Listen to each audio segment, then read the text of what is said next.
Hey everybody, welcome back to a new episode of the podcast Goes Ghost Hunting. I'm your host Mandy, host of the podcast, PIECast, and I went on a second ghost hunt, so I'm going to kind of give the rundown of that, compile the results that I got along the way, and it's an adventure, so I hope you enjoy it.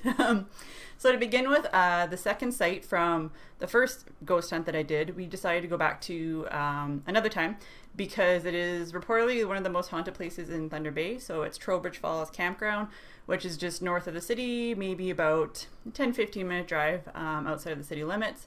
It's falls and a campground, and it's sort of a really older spot. A lot of people go there camping, a lot of people go there swimming, and it's a place that a lot of people go despite it being crazy haunted or reportedly haunted. So we went in the daytime and sort of took a bunch of pictures of the area and kind of scoped it out to figure out where we were going to go that night, and then went back at night and took more photos, did a short EVP session, and just sort of give the rundown of that. So first off, we're going to go through a bit of the history of the falls and the campground and take a look at the pictures that I took in the daytime of it. So Trowbridge Falls and Campground is just north of Thunder Bay. It's mainly a river that has this cascading low waterfall down over layers of shale. There's a campground area, but most people tend to visit for the river and the falls that you can actually swim in and walk along the shore on the shale.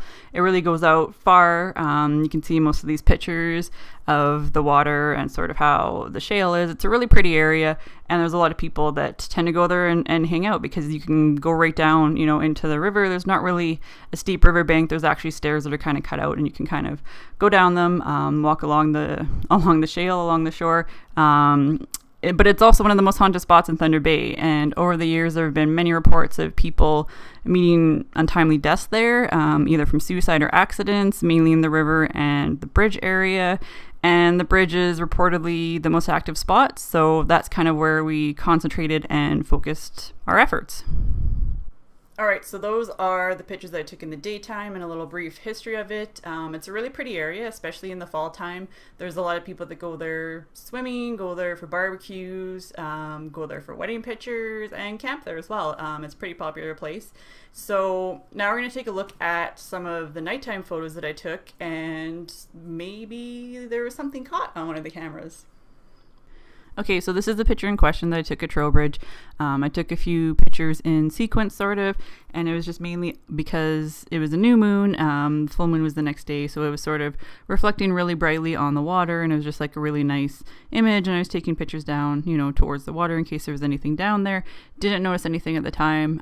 Again, when we came home and sort of did a dump and looked through all the photos that I had taken on my cell phone and the camera and the EVP and stuff, that's when I noticed this blue dot. So I'm going to zoom in here, and you can see that there's something in there. It really freaked me out.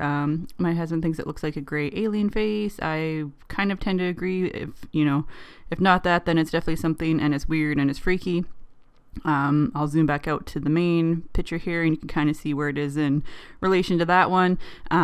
This here is actually a picture I took in the daytime of the same area, so there's not really anything there that would have been reflecting at nighttime. You can kind of see this is the rock. The rock here is kind of where that blue light was, and here's kind of a side-by-side image of the daytime and nighttime one with the same area. So there's something definitely freaky there. It kind of freaked me out. Picture before and after didn't really show anything. They're the same kind of picture of the moon and the river. But yeah, so that's the freaky image there.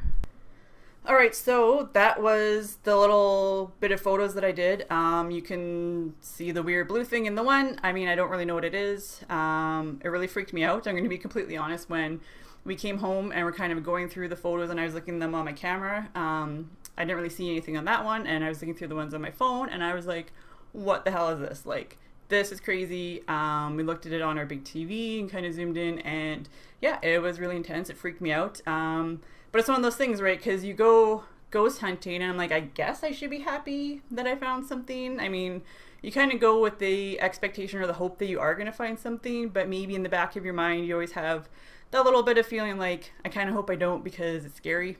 To me anyways, I find it scary. But I'm like, I guess I should be happy that I got something on video or on film at least, so there's some kind of evidence. The other thing I did was we did some EVP, so I took some at the bridge. I stood there and asked a bunch of questions, and then recorded just on my phone as we were walking back to the car from the bridge. When I was standing at the bridge, there's just a couple questions that I asked, and after one of them, there was something that I caught. So we're going to put that in now. And then after that, I'm going to include the one that is, as we were walking back, there's another little blurb of something afterwards. I will play the little clip over a couple times and you will hear it back. This is from the first EVP. Is anyone here? Is anyone here? Okay, and then we did another EVP as we were walking back from the bridge back to the car and just sort of recording along the way, trying to be quiet. I wasn't really saying anything or asking any questions, but there was one part where we stopped and it was, my husband thought he heard stuff. He was listening to kind of hear what he thought he could hear. Ended up being what he thought ended up sounding like someone following us.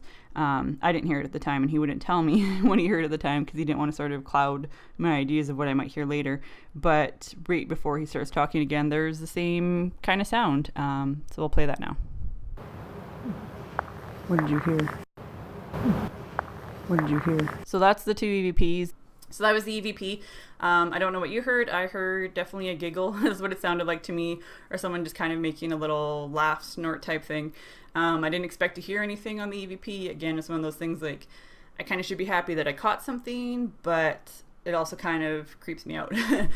So here's a short video that I took at nighttime of the bridge and the area. But I also kind of wanted to mention something weird that happened when we got back to the car. I have this app on my phone where I can take my heart rate and my oxygen level, and my oxygen level is like always at 100%, been there consistently. And when I took it after doing the ghost hunt, my oxygen level was at 84%, which is crazy low. Even after doing exercising, a lot of walking, I've never had a dip below like 95. So that was something that was really freaky. So there was that, and yeah, that's kind of the rundown for this ghost hunt. I'm going to be planning to do more, find more places to go in the city. There's a couple other ones that I've sort of got lined up for later on in the month, and kind of go check them out, and might go back to Trowbridge to see, you know, maybe I can catch something again. Maybe I'll catch the same thing. So if you have any comments or questions or suggestions or anything like that, be sure to leave them down below, or you can hit me up online. I'm on Twitter at the PIEPod, and the website's thepiecast.com. There's going to be a companion podcast episode to go with this. So if podcasts are more your thing, you can go to thepiecast.com, check that out, and yeah, hope you enjoyed it.